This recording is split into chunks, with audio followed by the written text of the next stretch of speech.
बच्चों, आज हम कक्षा 12 इतिहास के ईंटें मन के अस्थियां पाठ अध्याय 1 के उसको हम आगे बढ़ाते हुए इसमें बाट माप के बारे में हम बताएंगे। सबसे बड़ी चीज थी कि जो विनिमय मतलब एक्सचेंज बाटों का जो था, एक सूक्ष्म और परिदृश्य प्रणाली द्वारा नियंत्रित थे। ये बाट सामान्यतः चर्ट नामक पत्थर से बनाए जाते थे। उस समय चर्ट नामक कोई पत्थर मिलता था, उसके द्वारा वो बनाए जाते थे। आमतौर पर ये किसी भी तरह से निशान रहित घनाकार होते थे। मतलब जैसे घनाकार बाट, यहाँ पे घनाकार बाट मिलते थे। इन बाटों के निचले मानदंड द्विआधारी 1, 2, 4, 8, 16, 32 और 12,800 तक होते थे, जबकि ऊपरी मानदंड दशमलव प्रणाली का अनुसरण करते थे। जैसे हमारे यहाँ अभी इस समय शुरुआत होती है 1 ग्राम, 2 ग्राम, 5 ग्राम, 10 ग्राम, 25 ग्राम, 50 ग्राम, 75 ग्राम, नहीं 75 ग्राम का कोई बाट नहीं होता। 50 ग्राम में सीधे 100 ग्राम, 100 ग्राम के बाद 200 ग्राम के बाद फिर आपके 500 ग्राम के बाद 1 किलो बाट के बाद, उसके बाद बहुत से बाट मिलते हैं, प्राप्त होते हैं, बनाए भी गए हैं, अपनी सुविधा के अनुसार बना भी दिए जाते हैं। तो ऐसी प्रणाली इस समय प्रचलित है। उस समय मतलब 1, 2, 4, 8, 16, 32 की संख्या में के गुणांक में होते थे। छोटे बाटों का प्रयोग संभवतः आभूषणों और मन को तौलने के लिए किया जाता था। धातु से बने तराजू के पल्ले भी प्राप्त हुए हैं। देखिए, इसमें जो सबसे छोटे ब्राक होते थे उनका आभूषण तथा मन को तौलने के लिए होता है। आज भी स्वर्णकार जो देखा होगा आपने, हम लोग उसको ग्राम में 10 ग्राम का या 11.2 ग्राम का एक भरी जो उसको बोलते हैं आभूषण, उसको तोला जाता था, अभी भी तोला जाता है इस समय। तो उसी तरह उनके भी बाट माप के में उनको तोला जाता था। इसके अलावा विनिमय के माध्यम में बाटों का प्रयोग, जैसे तौलने के लिए किसी बड़ी चीज के लिए भी इन बाटों का प्रयोग किया जाता था। ये बाट घनाकार, वर्तुलाकार, बेलनाकार एवं शंक्वाकार आकृति के बने होते थे। इसके अलावा मोहनजोदड़ो से सीप का बना हुआ तथा लोथल से हाथी दांत का बना हुआ एक स्केल प्राप्त हुआ है। इसका प्रमुख प्रयोग समानतः लंबाई नापने के लिए किया जाता था। तो मोहनजोदड़ो से सीप का और लोथल से हाथी दांत का एक पैमाना प्राप्त हुआ है, जिसका प्रयोग लंबाई नापने के लिए किया जाता था।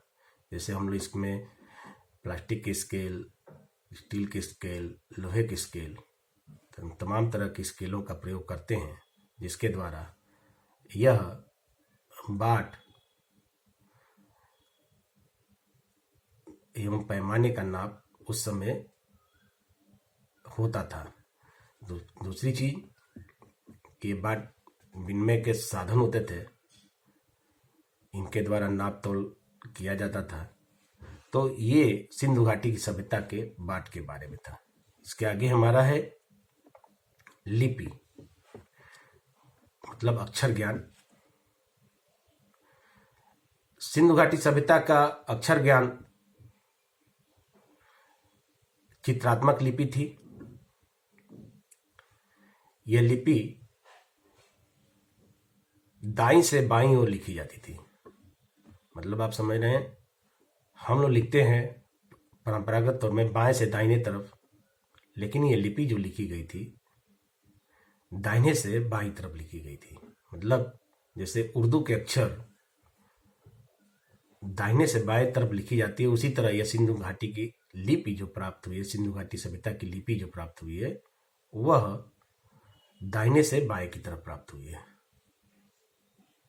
यह चित्रात्मक लिपि थी जिसमें लगभग 400 के आसपास चित्र पाए गए हैं।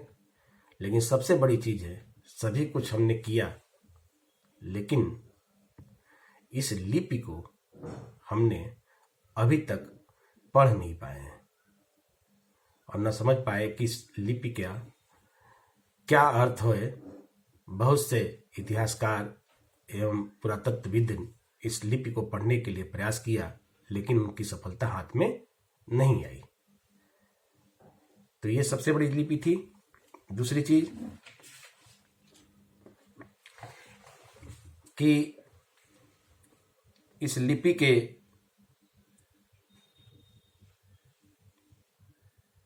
माध्यम से यह पता लगा, कुछ उस पे जानवरों के चिन्ह,